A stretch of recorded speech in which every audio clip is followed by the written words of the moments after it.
If you've been driving yourself and everyone around you crazy trying to figure out the difference between systems and processes and SOPs and procedures and policies and all of that terminology, and you're convinced that somebody actually came up with all of this jargon so that they can drive you crazy, this is the video for you, because what we're going to do is we're going to break each and every single one of them down, how to use them, where to use them, give you some examples, so hopefully you do not drive yourself insane.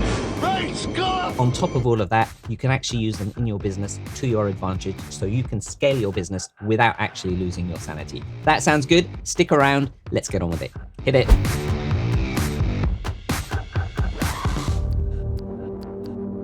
So I'm going to start breaking down these terms when you look at a business top down, when you're looking at it bird's eye view all the way down to the granular level. And that is really looking at your policies, systems, processes, procedures, and or SOPs. So let's start with policies. Policies really are a set of principles or rules, what you can and what you can't do. And they're guided by the strategic direction of your business. And if you've seen any of my videos, you will know that I'm a huge believer in strategy for your business. And that's really identifying where your end destination is, what are the potential obstacles, and how you're going to navigate your way through that, and what you're going to do, and also what are you not going to do. Analysis, gentlemen. Having a strategic direction and then a set of policies that follows that direction really guides and aligns everyone inside your business to be heading in the same way. This is very advanced. We've designed a set of rules. So for example, you might be saying, we're going to be a high quality, high value brand that we're not going to compete on price. Now that's just an example. If you want to compete on price in your business, that's fine. But for the sake of this example, let's say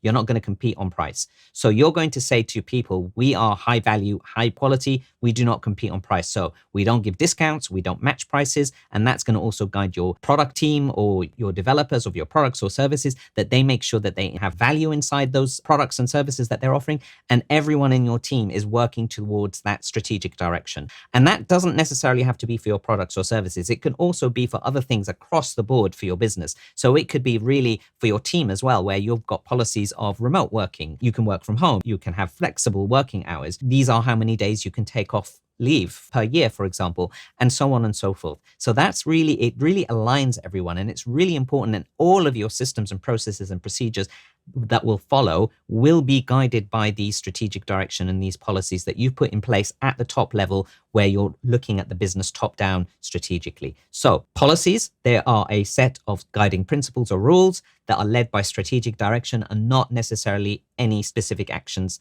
themselves. So let's now have a look at systems. So a system is a collection of processes, technologies, people, and interfaces. But Tama, you haven't told me what a process is yet. Well, yeah, okay, actually, let's skip over systems a bit. Let's talk about processes and we'll come back and hopefully it will all make sense. So a process is really, really simple. It's just a set of steps that you have to take to finish something over and over again. And that's the process you need to take so that you can finish it. So if you've got something that's really working well inside your business and you keep on repeating it over and over again because you want to keep doing it very well and it's giving you great results, you turn it into a process and you basically say, here's step 1, here's step 2, here's step 3, do that, do this, then do that, then do this. If this happens, then do that. But if that happens, then do this.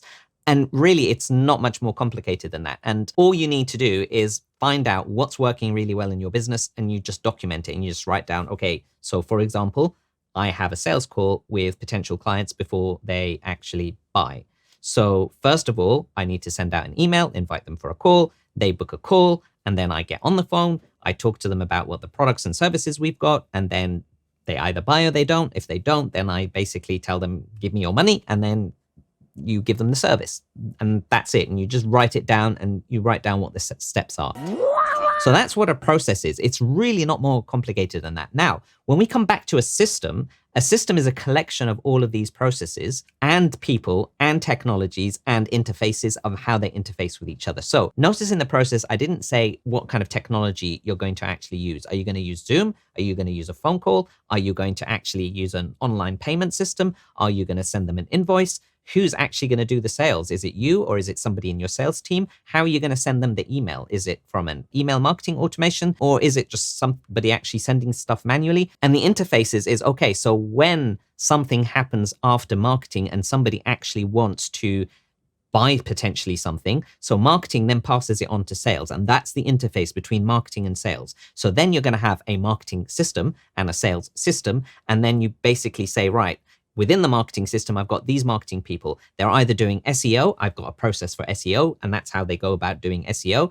And then, for example, they send out emails, and here's the process for sending out emails. And here are a few processes that we've got in marketing. I put them all together, and that then is interfaced with the different technologies. So we have Calendly and Zoom to book calls, and that becomes my system. So a system is essentially a combination of processes, technologies, people, and how they interface with each other.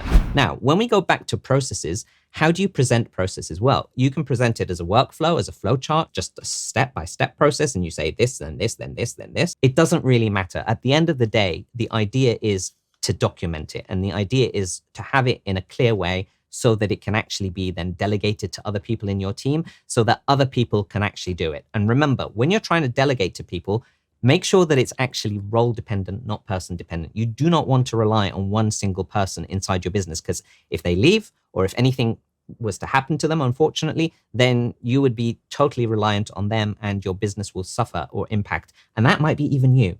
So the more that you can document and the more that you can get down and simplify and streamline all of these processes and systems, then you are going to be in a position where you can pass it on to people and give them not only the tasks to delegate to, but even the authority and the accountability, where you say, here are the results I'm expecting, and this is how you're going to do it. And if it does that, then great. If it doesn't, then go back and do it again. And that's where SOPs come in, and procedures. So let's talk about SOPs and procedures right now.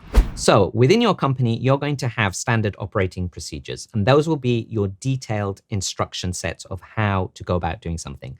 And that's what SOP stands for, standard operating procedures. Procedures are the details, the how, because when we talked about the processes, it's literally what, you do this first, then you do that, then you do this, then you do that. And within the systems, we said who, and we said what kind of technologies and how do they interface with each other between the different systems. It's all connected. But now with our SOPs, we want to make sure that people do things exactly the same way, because we've got good results and we want to make sure that this remains consistent every single time. So your SOPs need to be simple and unequivocal.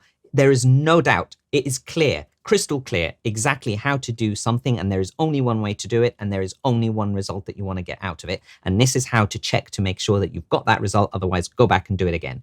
So that's what your SOP needs to have. So what we want to do then is break this down even further. You with me? So how do we do a sales call? What do we actually say on the sales call? Is there a sales script? Is there a set of bullet points? Is there a way that we greet our potential clients to make sure that they've got an amazing experience? Okay, so after that, how do we send them an email? Do we have an email template? What should the email actually say? Because we don't want people to just make up their own emails, because then our branding and potential communications outside will be confusing to people. So we want to make sure that we've maintained the brand, we maintain all of that stuff. Okay, so then when we collect payment, how do we collect payment? Do we have payment terms based on the policies of what we have?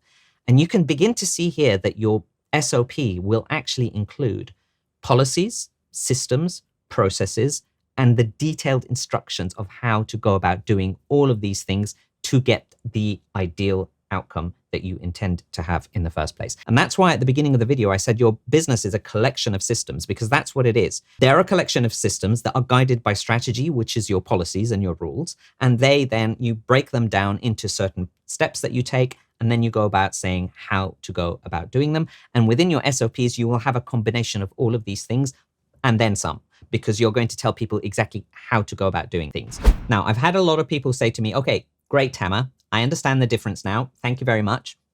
Where do I start? How do I identify what systems I have in my business? What processes? How do I connect all the dots? How do I go about doing it? Well, if you haven't hit the like button already, if you're getting value out of this video, please hit that like button, because it really makes a big difference to this channel.